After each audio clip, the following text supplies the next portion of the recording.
Forhistorien: Danmarks statsminister, Mette Frederiksen, har udsendt et dekret om, at alle mink i kongeriget skal aflives. At gå imod dette direkte dekret fra Danmarks eneste statsminister er, som hun selv vil sige det, landsforræderi. Alligevel kan den gæve minkavler Niller ikke få sig selv til det, og han skjuler derfor nogle mink. Denne forseelse bliver opdaget, og vi kommer ind i historien, lige som Niller er blevet ført hen til statsministeriet. Men se, der kommer Sander Jacobsen, din yndlingsformand for danske minkavlere, og en af de eneste, der er. Er han vred over, at Niller skal straffes og forbitræde af kollegaskab? Det finder vi snart ud af, og uden advokaters hjælp. Kære Sander, du kommer vel ikke i vrede imod din statsminister for straffen, der har ramt din kollega? Du bakker mig naturligvis op, uagtet hvad jeg gør. Det gør jeg, statsminister. Så længe du træffer de rigtige beslutninger og følger den danske grundlov, så står jeg bag dig. Mit eget ønske om at hjælpe mine kollegaer viger naturligvis for de rigtige og nødvendige beslutninger. Ja, det. Min dreng er den korrekte holdning. Alle gode undersåtter skal støtte sin statsminister blindt. Det er derfor ledere elsker deres undersåtter.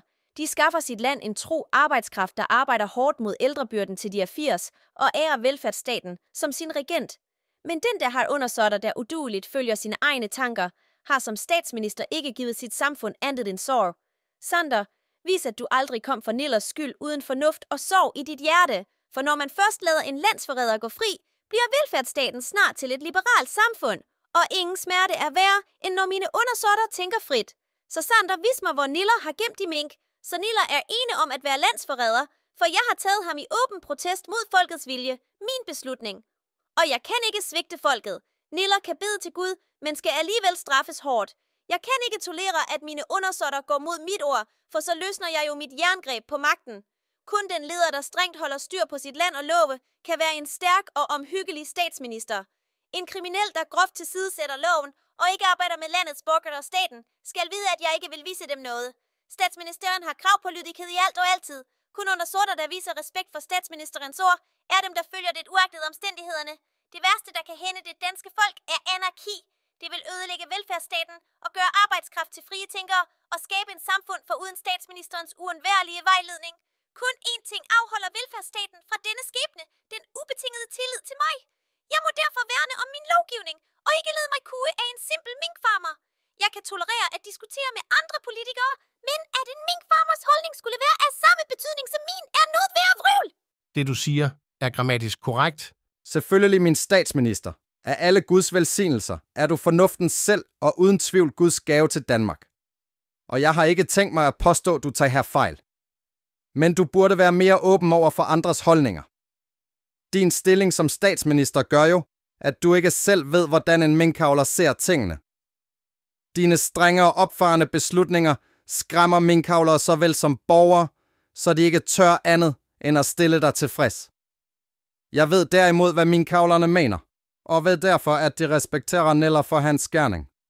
En mand, der nægter at se sit ærlig, vær ude uden hvad der, fortjener ikke at blive udskammet som landsforræder. Sådan går ordet blandt de mandige. At du forsøger at gøre det rigtigt, Mette, det er efter min mening det, der betyder mest. Det bedste, der kan hænde en borger, er en statsminister, der handler i god tro, og for en statsminister det omvendte. Men du må ikke gå og tro, at du er den eneste, der ønsker det rigtige her i Danmark. For det er de fleste, der hver dag handler. I deres bedste tro. Det er du ikke alene om. Tror du, dette er du ikke en snert mere fornuftig, end det du tager andre for. Du må huske, at en god leder er god, fordi hun formår at lytte til sit folk. Du skal altid huske, at det træ i vinterfloden, der bøjer sig for strømmen, der tordner frem, det redder sig med gren og kvist. Men det, der stritter stift, bliver revet væk med rådet. Altså, kære statsminister, lad være med at være harm, men lyt åbent til nye holdninger. Det er de færreste, der til alle tider og til alle udfordringer kender den bedste handling, og jeg respekterer dybt dem, der kan. Men for folk, der ikke magter dette, er den bedste handling ofte at udveksle tanker med andre. Lyt, fru statsminister, til din yndlingsformand for danske minkavlere. Det, han siger, har værdi. Og du, Sander, lyt nu til statsministeren. Det, hun siger, er også relevant. Skal jeg bare ignorere min fine uddannelse og lade mig belære om, hvordan man leder mit land af en analfabet fra landet? Om hvordan man leder landet? Aldrig. Men du må da forstå, at min indsigt også gør min holdning relevant, ligegyldigt om jeg har en fin uddannelse eller ej. Og din holdning er at tage let på landsforræderi. Jeg kunne ikke drømme om at lade landsforrædere slippe let. Og Niller er nu ikke en landsforræder, eller hvad? Det mener danskerne ikke, nej. Okay, så nu er det folket, der leder landet, og ikke mig. Nej, undskyld, statsminister. Det er naturligvis dig. Er denne stat da ikke mig og ingen andre? En retsstat findes ikke under diktatur. Er det ikke udelukkende statsministeren, der fastlægger landets love? Kun hvis statsministeren lever alene i dette land. Han holder jo med denne uretfærdige landsforræder. Den uretfærdige er dig. Jeg ønsker blot at hjælpe dig. Din rotte, vil du i rette sætte din statsminister? Ja, så længe du begår en fejltagelse. Er det en fejltagelse at håndhæve mine beslutninger?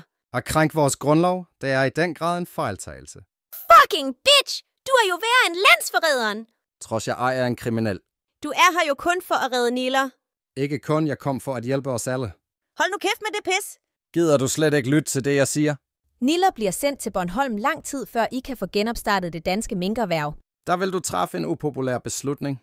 Du prøver at skræmme mig. Bliver du skræmt af, at jeg fordømmer din galskab? Nu skal du lige prøve at holde styr på din galskab. Eller bliver du nok fordømt helt ned til den dansk-tyske grænse? Jeg nægter simpelthen og tror, du er så fat svag. Nej, nu gider jeg kraftstyle med da godt nok ikke mere af dit pis. Grib Niller og før ham ned til Bornholmslinjen, og lad sig Sanders i færgen sejle sin vej. Det kommer ikke til at ske. Nu går jeg min vej, og jeg gider ikke at høre mere fra dig. Så du kan klamre dig til din elendige magt i selskab med din kedelige makrelmadder. Farvel! Så skred han sku, fru statsminister, pivrød af vrede. Det må han selv om. Han skal ikke tro, han er noget. Men det ændrer ikke på, at Niller og hans gårdhund skal sendes væk. Skal hunden også sendes væk? Nu du siger det. Nej, egentlig ikke.